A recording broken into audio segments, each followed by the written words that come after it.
Halo, selamat pagi adik-adik. Dua pagi hari ini akan dipimpin oleh saya, Frater Luga Bonaventura, OFM, biasa dipanggil Frater Bona atau Frater Luga.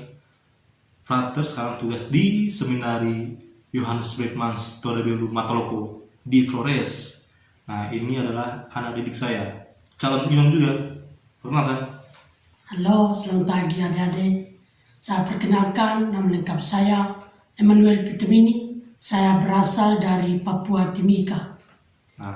Saya bersekolah di Seminari Santo Yohanes Bredmans Torebelu Matalopo. Berarti cita-citanya untuk menjadi Calon imam. imam. Dia biasa dipanggil Eman. Nama fansnya itu Eman. Nah, teman-teman, sebelum kita memulai doa pembuka, doa pagi pada hari pagi ini, marilah kita semua pasang sikap liturgi yang benar. Tangan dilipat, posisi badan tetap tenang, hati tenang, pikiran tenang. Oke adik-adik, sekarang marilah kita mulai doa pagi hari ini dengan doa pembuka. Marilah kita hening sejenak dengan menutup mata kalian masing-masing dengan sikap liturgis yang baik, merasakan kehadiran Allah di tengah-tengah kita. Marilah berdoa dalam nama Bapa dan Putra dan Roh Kudus. Amin. Allah yang maha baik dan penuh kemuliaan, kami bersyukur kepadamu karena hingga sampai saat ini Engkau senantiasa menjaga, melindungi, membimbing kami di masa pandemi ini.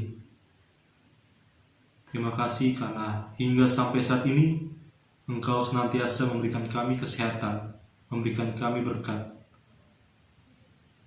Kami percaya bahwa Engkau selalu menyertai kami semua anak-anak-Mu.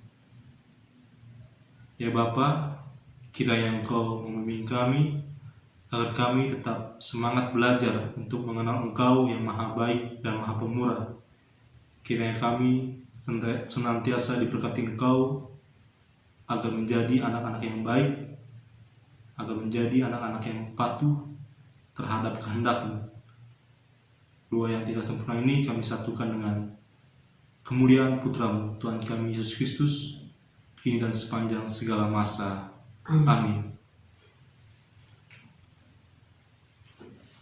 Baik adik-adik, bacaan Injil pada pagi hari ini kita ambil dari Injil Markus bab 8 ayat 14 sampai 21. Kemudian ternyata murid-murid Yesus lupa membawa roti. Hanya sebuah saja yang ada pada mereka dalam perahu.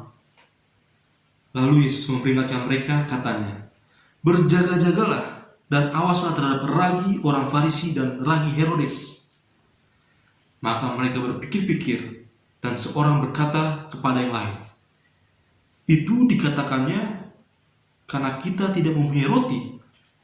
Dan ketika Yesus mengetahui apa yang mereka perbincangkan, ia berkata, "Mengapa kamu memperbincangkan soal tidak ada roti? Belum jugakah kamu paham dan mengerti? Telah degilkah hatimu? Kamu mempunyai mata, tetapi kamu tidak melihat. Dan kamu mempunyai telinga, tidakkah kamu mendengar? Pada waktu aku memecah-mecahkan 5 roti untuk 5.000 orang itu, berapa bakul penuh potongan-potongan roti yang kamu kumpulkan?" Jawab mereka, 12 bakul. Dan pada waktu 7 roti untuk 4.000 orang itu, berapa bakul penuh potongan-potongan roti yang kamu kumpulkan? Jawab mereka, 7 bakul. Lalu kata Yesus kepada mereka, "Masihkah kamu belum mengerti?" Demikianlah Injil Tuhan. Terpujilah Kristus. Oke, adik-adik yang terkasih, bacaan Injil pada pagi hari ini sungguh jelas bahwa para murid belum mengerti dan mengenal segala kehendak Yesus, ya kan? Ya. Contohnya, mereka belum mengerti tentang mukjizat Yesus menggandakan roti untuk 5.000 orang. dan yang kedua untuk 4.000 orang. 4.000 orang. Mereka masih belum mengerti, belum paham. Yesus sampai 2 kali bertanya, masihkah engkau belum mengerti dan paham? Berarti Yesus tahu bahwa mereka sungguh butuh banyak waktu untuk belajar memahami segala kehendak Yesus. Mungkin kita pun sama, ya kan? Ya. Kita sampai saat ini mungkin saja belum mengerti dan memahami segala kehendak Yesus. Atau adik-adik sekalian juga belum tahu sejarah Yesus, sejarah kehidupannya, siapa itu Yesus. Atau adik-adik ataupun kita belum paham tentang apa yang Yesus kehendaki untuk kita perbuat. Ya kan Eman? Ya. Contoh, Eman hobinya apa? Hobinya komputer. Oh, Eman ini hobinya belajar tentang segala hal berkaitan dengan komputer. Dia ingin menjadi ahli IT. Oh, hebat. Nah, mau tahu bagaimana dia bisa mendapatkannya? Coba Eman ceritakan. Agar saya bisa memahami tentang penggunaan komputer, saya harus lebih giat belajar tentang komputer dan aplikasi yang bisa saya lakukan, seperti membuat hal-hal yang bisa saya lakukan. Tentunya saya kalau belajar saya harus menggunakan buku. Oh, ini buku apa ini? Buku Tentang komputer. Wow, bayangkan teman-teman, adik-adik, Eman punya buku setebal ini untuk belajar tentang komputer. Lalu bagaimana? Dalam buku ini saya bisa membaca hal-hal positif yang bisa saya baca dan bisa membuat aplikasi-aplikasi yang bagus. Jadi Eman rajin membaca buku tentang komputer. Supaya apa? Supaya dia mengerti dan memahami segala hal yang ada dalam komputer. Lalu setelah dia tahu dan paham, berarti hal lainnya yang dia lakukan, hal selanjutnya adalah mengaplikasikannya. Berarti dia langsung praktek langsung di depan komputer apa yang dia pelajari. Nah, begitu juga dengan bacaan Injil. Kalau kita membaca bacaan Injil, membaca kitab suci, apa yang tertera, perintah Yesus, nasihat Yesus, ajaran Yesus, dan semua ajaran-ajaran dalam kitab suci ini, selain kita baca dan kita pahami, kita belajar untuk melaksanakannya. Contoh ya, kita baca satu saja. Kita baca, coba kita cari sembarang.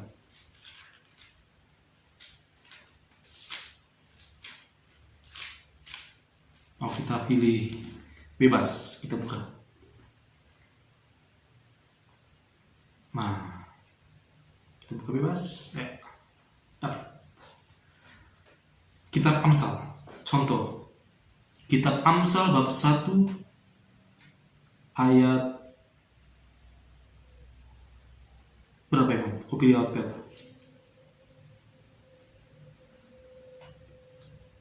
Ayat 10 saja ya. Oh, 9. Oke. Ayat 9 dan 10 kita baca. Eman baca. Sebab karangan bunga yang indah itu bagi kepalamu dan suatu kalung bagi lehermu.